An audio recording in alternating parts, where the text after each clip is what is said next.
Those who have swords and know how to use them, but keep them sheathed, will inherit the world. And that's another thing I've been telling. Yeah, no kidding. That's a lot different, man. Difference. That's a big difference. It's so great. And so, like, one of the things I tell young men, well, and young women as well, but the young men really need to hear this more, I think, is that you should be a monster. You know, because everyone says, well, you should be harmless, virtuous. You shouldn't do anyone any harm. You should sheath your competitive instinct. You shouldn't try to win.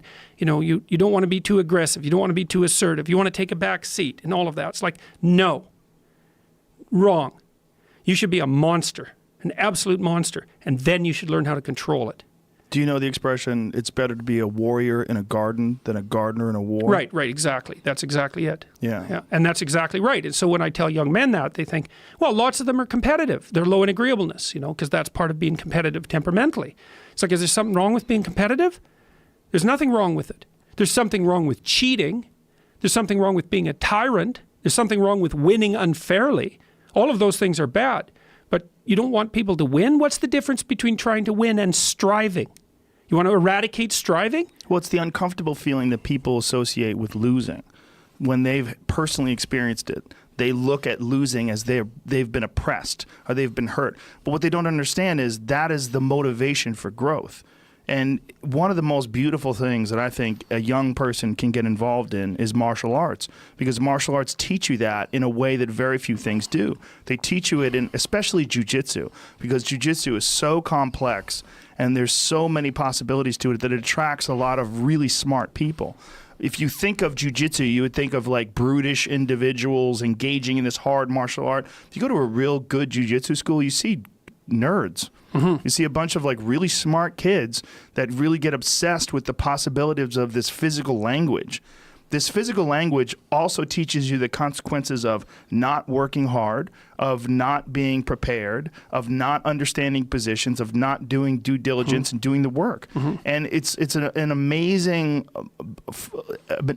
scaffolding for developing your life. Well, it also teaches you how to lose. Yes, you know, and that's very important. One definition of a winner is someone who never let losing stop them. Yes. You know, and the idea that a single loss in a competition is somehow a defeat is completely insane. First of all, well, let's say you're a hockey player and you're a good player and you lose the tournament. It's like, well, so what? You played the game. You're increasing your skills. It's like there's always next time. And one of the things that I've also been telling people, informing people about, is the idea that life isn't a game.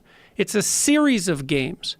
And the right ethic is to be the winner of the series of games. And part of that means you have to learn how to be a good loser, because you're not going to win every single game. Well, you also have to embrace those losses as learning experiences. And the people that have never lost are afraid of losing. They're afraid of learning. You're afraid of that feeling. That terrible feeling that you get from losing is so beneficial. It's aided me in so many ways. Like, it's one of the reasons, and also one of the reasons why I talk so openly about bombing on stage.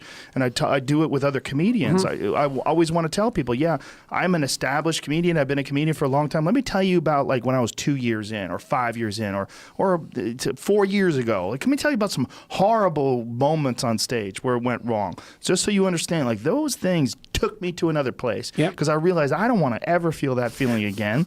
And so I ramped everything up. And then I went back to work and I went over my notebooks and I went over my recordings and I figured out what I was doing wrong and I tried to improve upon it. But if it wasn't for that horrible, sick feeling, that's the same feeling you get when you get tapped out in jiu-jitsu class.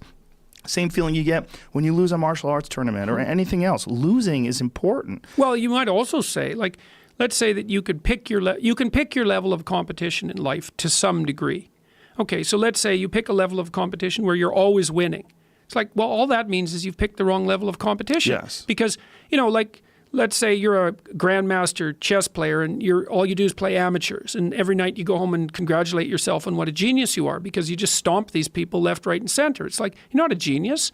You're a dimwit. Right. What you should be doing is playing people who are beating you like, well, as much as you can tolerate. Right. So maybe that's 40% of the time. Maybe it's 60% of the time. But that way, because to be a winner, you want to be disciplined. You want to know what you're doing. And then you want to be on the edge where your skills are being developed. And if you're going to be on the edge where your skills are going to be developed, you're at a place where losing is always a possibility. Because otherwise you're not pushing yourself beyond your current capacity.